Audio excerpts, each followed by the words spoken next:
હતા અત્યારે ગુજરાતના ખજાનચી છે. એવી રીતે હસમુખભાઈ અમારા બહુ સિનિયર પહેલાં અહીંયા પ્રમુખ હતા. આ એસોસિએશન લઈને આજે અમે એટલે આવ્યા છે કે આપણા ચાંદખેડાના પ્રમુખ પણ શૈલેષભાઈ છે અને એમના જ બ્રધર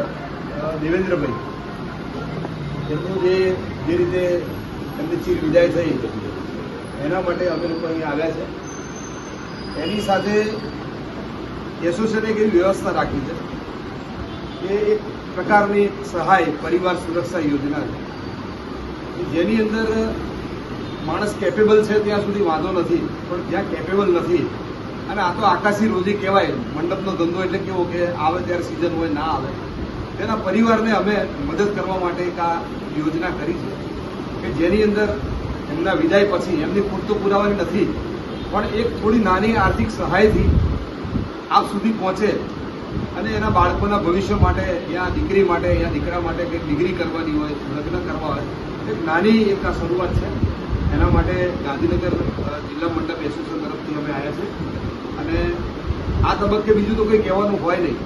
કારણ કે દુઃખદ પ્રસંગ છે અને આપણે બહુ દુઃખના સહભાગી થવા અમે આવ્યા છીએ. અસ્તુ, નમસ્કાર. આપણા પરિવારમાં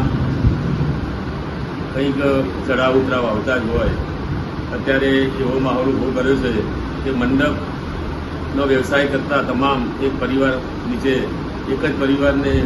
જોડવા માટેના પ્રયત્નો થઈ રહ્યા છે અને આ પ્રયત્નના ભાગરૂપે છેલ્લા 3 વર્ષથી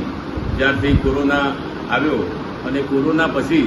જે માનસ બદલાયું દરેકનું અને જે તકલીફો પડી એ તકલીફોને પહોંચી વળવા માટે સામાન્ય પરિવારમાં એટલી બધી તકલીફો હોય છે કે અમે જ્યાં આવા ઉપયોગ માટે ગયા છીએ ત્યાં અમને એવું લાગે કે ખરેખર આ યોજના એ આપણા પરિવાર માટેની યોજના છે. આમાં કોઈને કંઈ આપી દેવાનું નથી, કોઈને કંઈ લઈ લેવાનું નથી, પણ એક પારિવારિક ભાવના ઊભી થાય અને દરેક પરિવારને ક્યાંક ને ક્યાંક આપણે ઉપયોગી થઈએ એટલા માટેની આ યોજના છે કે જે અત્યારે 3 લાખથી શરૂઆત કરીને આજે 7 લાખ સુધી પહોંચ્યા છે ચાલુ વર્ષથી અને ભવિષ્યમાં પણ આનાથી વધારે ને વધારે ઉપયોગી થઈએ અને આપણા આ એક પરિવારને સારામાં સારી મદદ કરી શકીએ અને દરેકને પાછળની પેઢી સારી રીતે એનો યોગ્ય ઉપયોગ કરીને પોતાનો જીવન નિર્વાહ માટે કંઈક કામ કરી શકે એ આશયથી આ યોજના ચાલુ કરવામાં આવી છે